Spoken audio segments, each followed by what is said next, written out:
Pourquoi certaines personnes sont-elles plus intelligentes que d'autres? Alors, c'est ce qui fera l'objet de toute cette vidéo. Ton enfant est très intelligent. Cette phrase qui fait la fierté de beaucoup de parents. Tu es une personne très intelligente. Cette phrase qui fait même notre fierté. Mais lorsqu'on parle d'intelligence, de quoi s'agit-il réellement?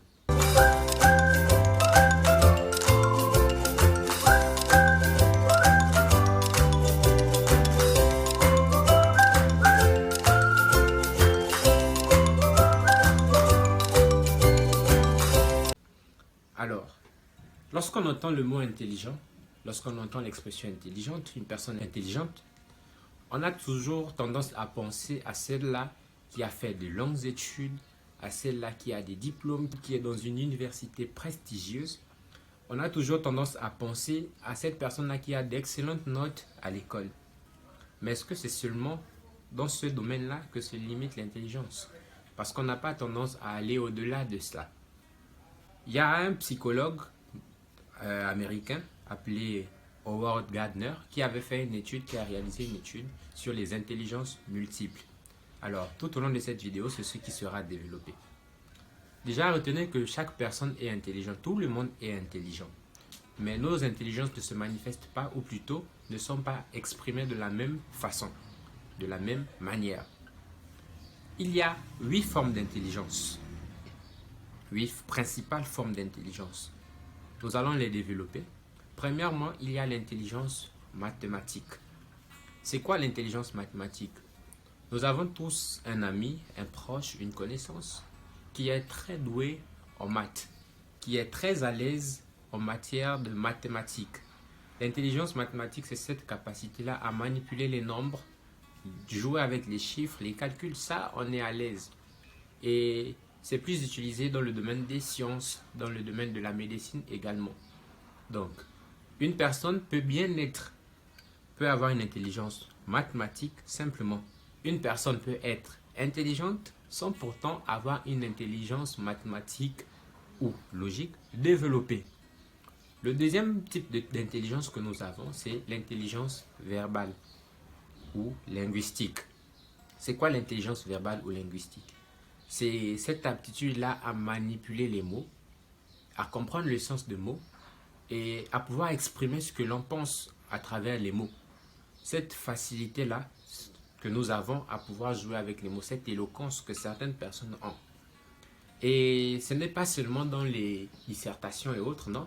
Il y a aussi dans les langues vernaculaires, dans nos différentes ethnies et autres.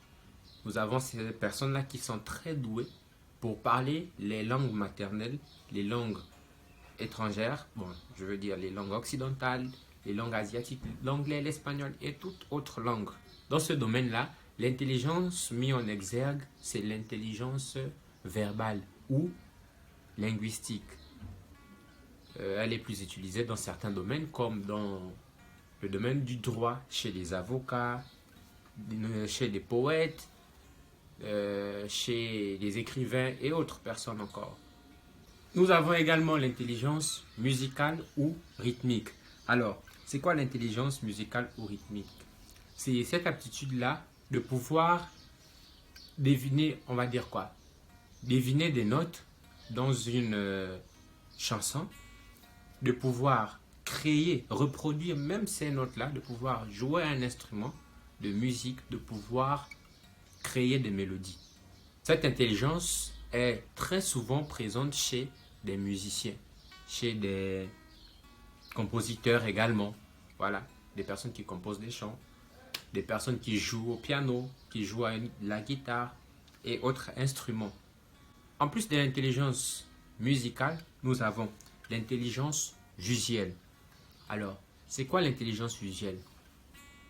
Nous avons tous une sœur, une tante, un cousin, une cousine qui n'a pas fait beaucoup d'études, qui n'est pas allé à une école d'art, mais lorsqu'on lui donne une salle, elle est capable de transformer cette salle-là en un paradis. Lorsque vous arrivez, la façon qu'elle a de décorer cette pièce, elle est waouh! Parce que depuis son esprit, elle a cette capacité-là de se dire ceci. Si j'associe cette couleur avec celle-là, ça me donnera tel mélange. Ce sera ça comme résultat, ce sera ceci, ce sera cela. Et ces personnes, lorsqu'elles décorent des pièces, des voitures de mariage ou des salles de dîner, c'est toujours merveilleux, c'est toujours magnifique. Lorsque vous arrivez dans leur maison, la disposition des meubles même, en fait, c'est disposé de manière à ce qu'il y ait toujours un plus. Il y a toujours quelque chose qui laisse bouche bée. C'est cette intelligence visuelle. Ça permet à ceux qui l'ont de se repérer dans l'espace. Par exemple, les taximans. Vous allez voir qu'un taximan, lorsqu'il vous amène à un endroit, il suit un itinéraire. Le lendemain, il pourra toujours s'y rendre parce que il a visualisé l'espace, il a pu créer un parcours au travers des repères qui se sont trouvés sur son chemin. Et beaucoup de personnes ont cette intelligence-là. C'est généralement des personnes qui regardent nos grands-mères lorsqu'elles vont dans des plantations. Lorsque vous arrivez, vous ne connaissez pas la route. Vous arrivez, vous voyez juste une touffe d'herbe, vous voyez juste la forêt. Mais lorsque la grand-mère te dit que c'est là, on passe par ici, automatiquement, vous arrivez à destination. Vous ne savez pas comment elles font. Vous passez par des raccourcis, pourtant tous les chemins en brousse se ressemblent. Tous les chemins se ressemblent, mais elles parviennent à nous emmener à destination sans pourtant qu'on se perde. C'est l'intelligence visuelle. Donc, il y a des stylistes aussi. Les stylistes, lorsqu'ils font des créations de mode, ils utilisent cette intelligence-là. Des fleuristes aussi, des architectes, ceux qui construisent, ceux qui font la menuiserie, ceux qui font l'architecture, ceux qui font l'urbanisme, ceux qui font le stylisme. En gros, ces personnes-là ont une intelligence visuelle assez développée. En plus de l'intelligence visuelle, nous avons l'intelligence interpersonnelle. C'est quoi l'intelligence interpersonnelle? Je vais expliquer chaque intelligence en prenant un exemple pour que chacun puisse comprendre facilement au lieu que de prendre des expressions du français compliqué, non? Alors, c'est quoi l'intelligence interpersonnelle? C'est simplement cette intelligence-là qui nous permet de facilement interagir avec les autres, qui nous permet de comprendre les autres, qui nous permet d'avoir une relation sociale avec les autres. Nous avons tous autour de nous cette personne-là capable de gérer certaines situations avec facilité. Pourtant, cette personne-là n'est pas très douée dans ses études, n'a pas de bonnes notes comme on le prétend. Mais lorsque cette personne intervient pour une situation, facilement, elle trouve la solution. C'est parce que cette personne a une intelligence interpersonnelle. Ce que cette intelligence nous permet de faire, c'est quoi? Premièrement, elle nous amène à nuancer les différences de comportement, différences de tempérament. Elle nous permet également d'anticiper des situations ou plutôt des réactions avant que celles-ci ne se manifestent. Elle nous permet l'empathie, la coopération, également la manipulation. C'est un type d'intelligence qui permet de trouver des solutions à un problème afin d'aider plusieurs personnes. L'intelligence interpersonnelle est présente généralement chez des leaders spirituels, donc des pasteurs et autres, chez des politiciens aussi. C'est avec cette intelligence-là qu'ils arrivent à manipuler les populations. Également chez des enseignants, des thérapeutes, bref, des personnes qui doivent interagir avec d'autres personnes. Cette intelligence est importante, ou plutôt est présente, parce qu'on ne peut pas décider d'avoir cette intelligence ou pas. Vous voyez un peu. Alors, en plus de l'intelligence interpersonnelle, nous avons l'intelligence intrapersonnelle. Alors, c'est quoi l'intelligence intrapersonnelle? L'intelligence intrapersonnelle, c'est cette aptitude-là que nous avons de nous connaître nous-mêmes. C'est de se connaître soi-même, ses réactions, ses besoins, ses désirs. Parce qu'il y a beaucoup de personnes qui ne se connaissent pas elles-mêmes. Il y a des personnes qui ne savent même pas ce qu'elles aiment, qui ne savent pas ce dont elles ont besoin. Bref, l'intelligence intrapersonnelle, c'est celle-là qui permet à quelqu'un de se connaître, de se maîtriser, de pouvoir avoir le contrôle sur les situations. dans lesquelles elles sont impliquées. La plupart des personnes qui ont une intelligence intrapersonnelle assez grande, on a tendance à les qualifier d'égocentriques. On les qualifie souvent d'égocentriques parce que elles arrivent à gérer leur situation avec facilité, arrivent à garder leur sang-froid, arrivent à rester calmes face à plusieurs situations, face à beaucoup de situations devant lesquelles d'autres flanchent ou d'autres réagissent différemment. En gros, l'intelligence intrapersonnelle, c'est la capacité de se comprendre soi-même. Et le contrôle de soi est également inclus dans cette intelligence. Elle est présente chez des personnes qui font des métiers comme la psychologie, donc des psychologues ou des psychiatres, ceux qui soignent des fous. Voilà. Il y a également un autre type d'intelligence qui est l'intelligence corporelle ou l'intelligence kinesthésique. Alors, c'est quoi l'intelligence corporelle? Quand on parle d'intelligence corporelle, on fait allusion, bien évidemment, au corps. C'est cette aptitude-là qu'ont certaines personnes de pouvoir s'exprimer par le moyen de leur corps. Nous connaissons tous cette personne qui, pourtant, n'a pas beaucoup de moyens à l'école. Cette personne-là qui n'arrive pas à retenir, par exemple, delta est égal à b au carré moins 4ac. Mais pourtant, cette personne est capable d'exécuter une chorégraphie pendant 1 heure de temps sans pourtant se tromper.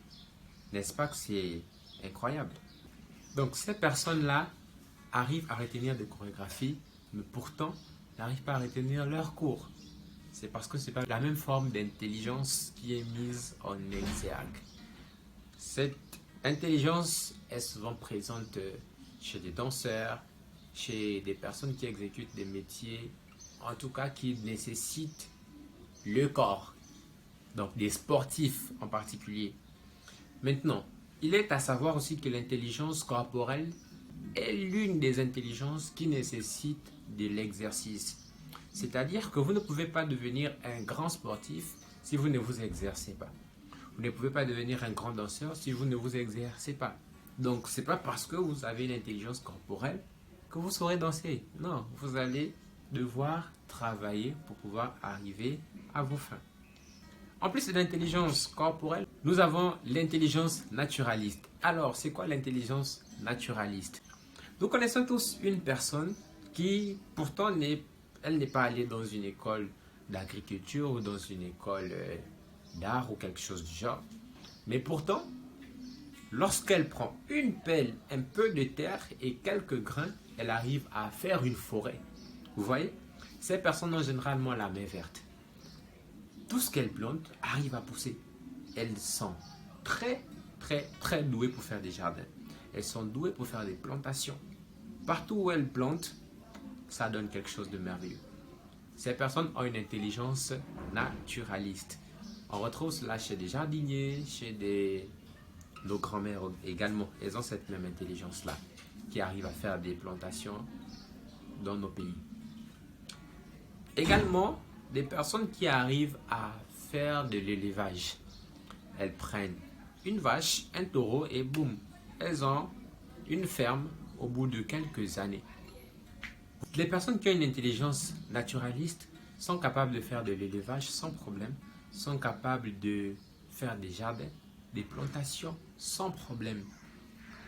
Une personne qui n'a pas une intelligence naturaliste peut essayer, mais ne le fera jamais aussi bien que quelqu'un qui a une intelligence naturaliste. Vous voyez?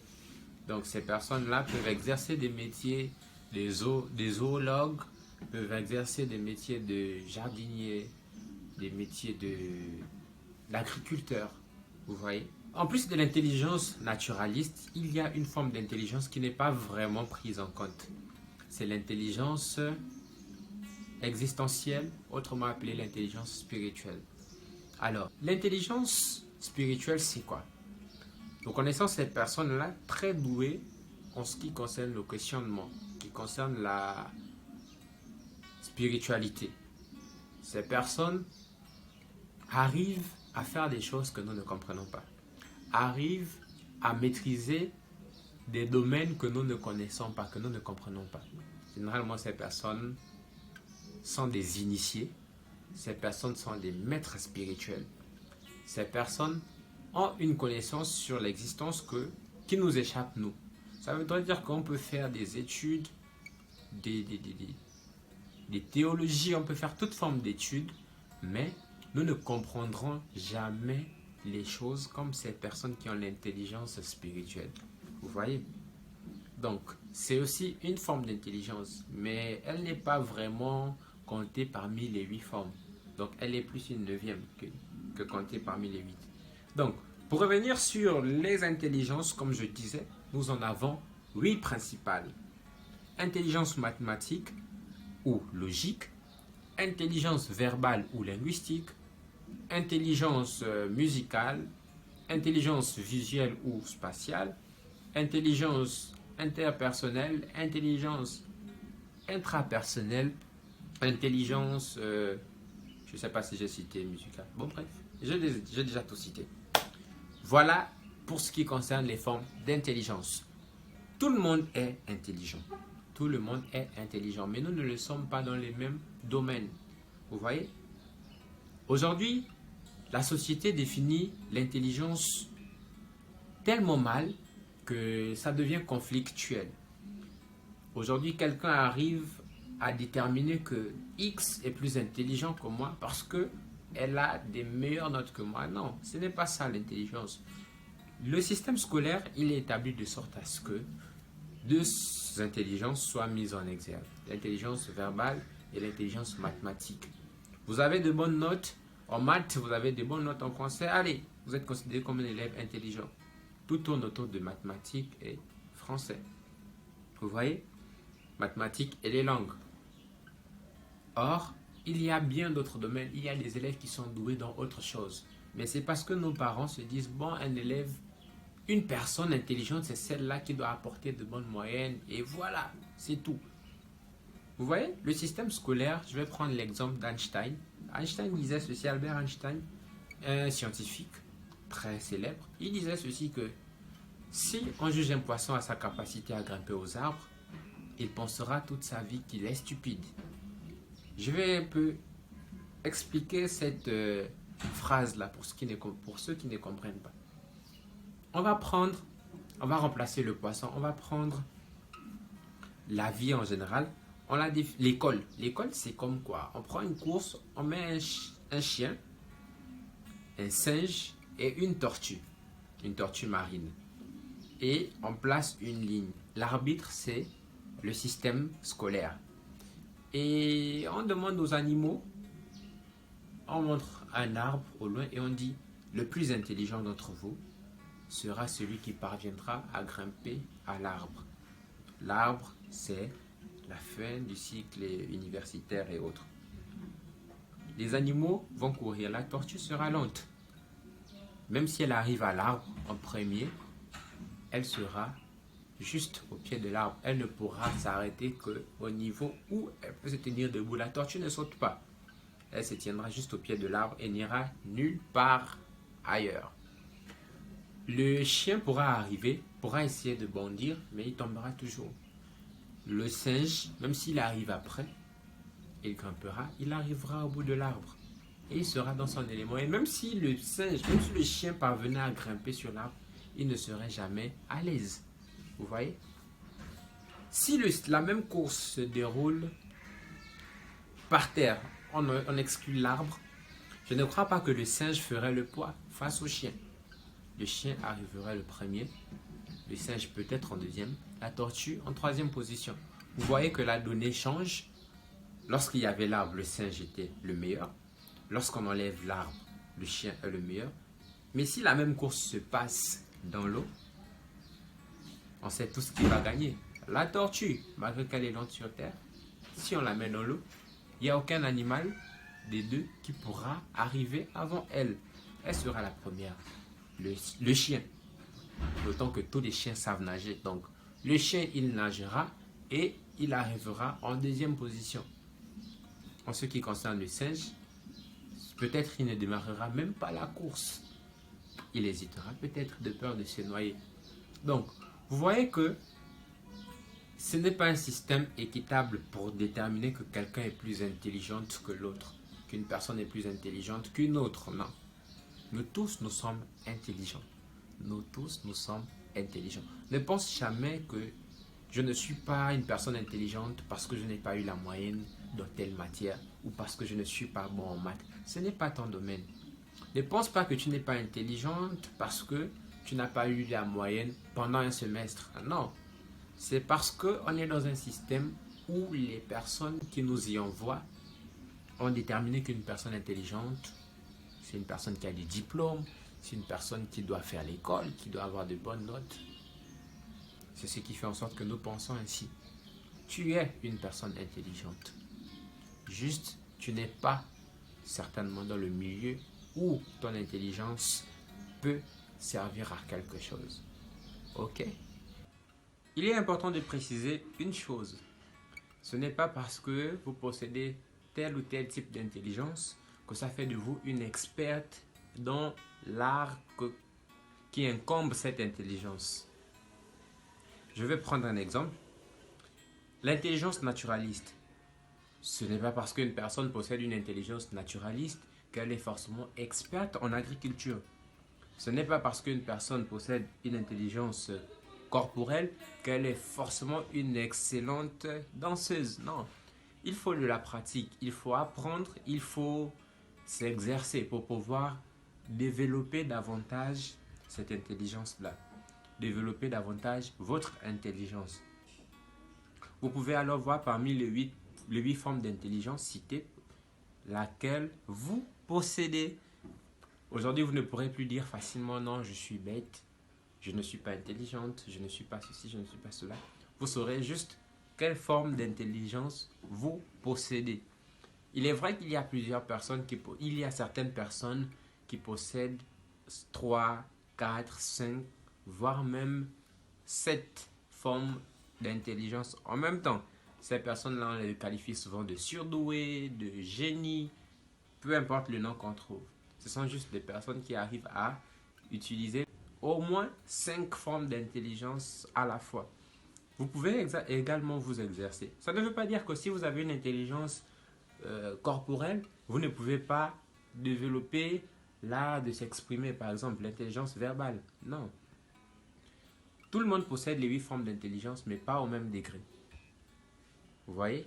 Ça veut dire que c'est juste l'une est plus développée que l'autre. L'une est plus développée que l'autre. C'est comme ça. Ça ne veut pas dire que bon, vous avez juste une intelligence corporelle, donc vous ne pouvez pas avoir d'intelligence musicale parce que non, ce n'est pas de ça qu'il est question. Vous pouvez avoir une intelligence corporelle développée, plus développée qu'une intelligence musicale, plus développée que l'intelligence verbale, plus développée que l'intelligence logique. Vous comprenez bien? Voilà. Donc, ce n'est pas parce que vous possédez l'intelligence verbale que ça voudrait dire que vous êtes fiefé dans l'art de s'exprimer. Ça ne veut pas dire que parce que vous avez une intelligence corporelle que vous êtes un excellent danseur. Non, ce n'est pas ça. C'est simplement en vous exerçant davantage que vous développerez davantage cette intelligence que vous possédez.